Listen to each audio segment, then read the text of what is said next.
یار تم نے تو مجھے مروا دیا، میرا اتنا بڑا نقصان کروا دیا کہ میں شاید ساری زندگی اس کتاب نہ لا سکوں۔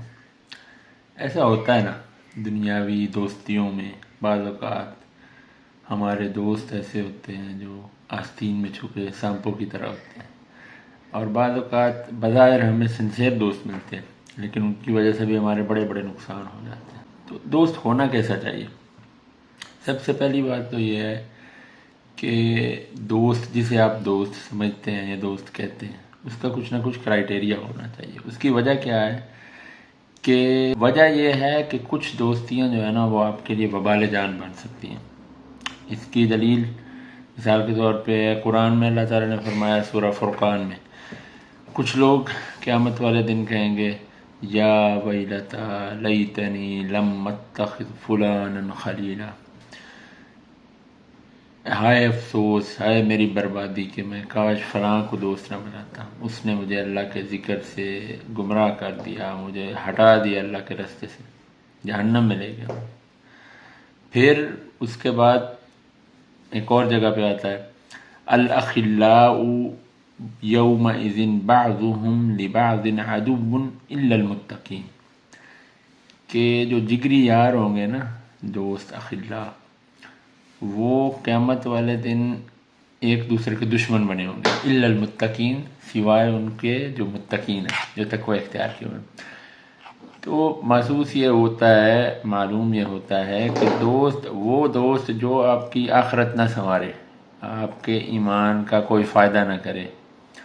کیونکہ دیکھیں کامیابی اور نقصان، یہاں پہ تو ہم کسی کے لیے کاروبار نقصان ہے، کسی کے لیے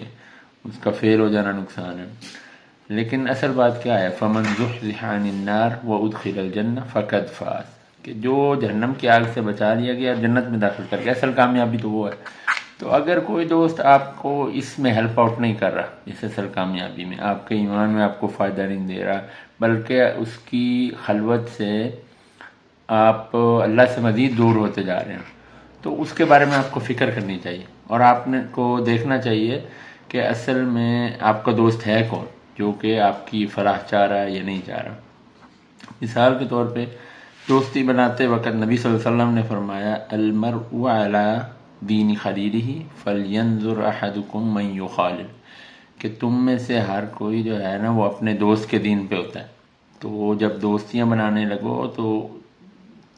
دیکھو کہ کس کو تم دوست بنا رہے ہو۔ سمجھ کیا آئی کہ مطلب بندے کی جو شخصیت ہوتی ہے یا جو اس کا طور طریقہ ہوتا ہے یا جو کچھ وہ کرتا ہے، جو اس کے انٹرسٹ ہوتی ہیں، وہ اس کے ارد گرد کے لوگ جو اس کے قریبی دوست ہیں اس کی شخصیت کا ہی تقریباً کچھ نہ کچھ ایوریج ہی ہوتا ہے۔ تو ضرور دیکھیں کہ آپ کا دوست کون ہے اور آپ کس کو بنا رہے ہیں اور کس وجہ سے بنا رہے ہیں۔ اگر وہ آپ کی آخرت کا، آپ کے ایمان کا کوئی فائدہ نہیں کر رہا ہے، بلکہ پہلے آپ کچھ بہتر تھے، اگر آپ اس کے ساتھ جڑے ہیں تو آپ مزید، آپ کی سوسائٹی خراب ہو گئی ہے، لوگ آپ کو اس کے ساتھ بیٹھنے کی وجہ سے آپ کو اسی میں سے گننا شروع ہو گئے ہیں۔ تو اس حوالے میں فکر، وہ انگلش زبان کا نا ایک مقولہ ہے کہ if you are a fighter jet you have to fly with a fighter jet because if you fly with a propeller plane you will have to slow down to their speed۔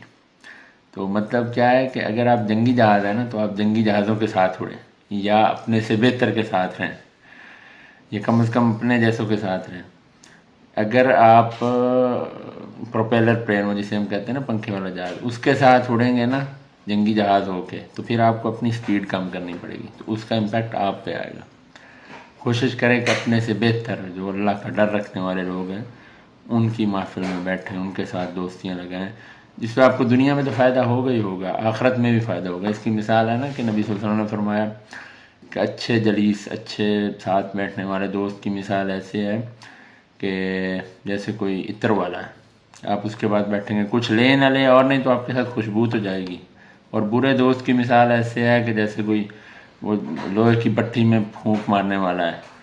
کہ آپ اس کے پاس بیٹھیں گے تب بھی آپ کو بدبو آئے گی، آپ وہاں سے چلے جائیں گے تب بھی شاید اس کی بدبو آپ کے کپڑوں میں رہ جائے گی۔ اس طرح کا کچھ مفہوم ہے شاید، اگر میں غلطی نہیں کر رہا۔ تو دوستیاں بنانے وقت آپ کو پتہ ہونا چاہیے کہ یہ آپ کی آخرت میں فائدہ مند ثابت ہوں گی یا نہیں، کیونکہ رب العالمین قیامت والے دن جن لوگوں کو اپنے عرش کا سایہ دیں گے جبکہ کوئی اور عرش کا سایہ نہیں ہوگا، ان میں ایک وہ بھی ہوگا۔ اللہ فرمائیں گے این المتحابین فی جلالی، کہاں ہیں وہ لوگ جو میرے لیے اللہ ایک دوسرے سے محبت کرتے تھے، ان کو لے آؤ اور میرے عرش کے سائے میں رکھو۔ دوستیاں بناتے وقت دیکھیں کون آپ کا دوست ہے، کیوں آپ اس کو دوست بنا رہے ہیں، اور اس سے آپ کا اخروی فائدہ کیا ہونے جا رہا ہے۔ انشاءاللہ ملتے ہیں۔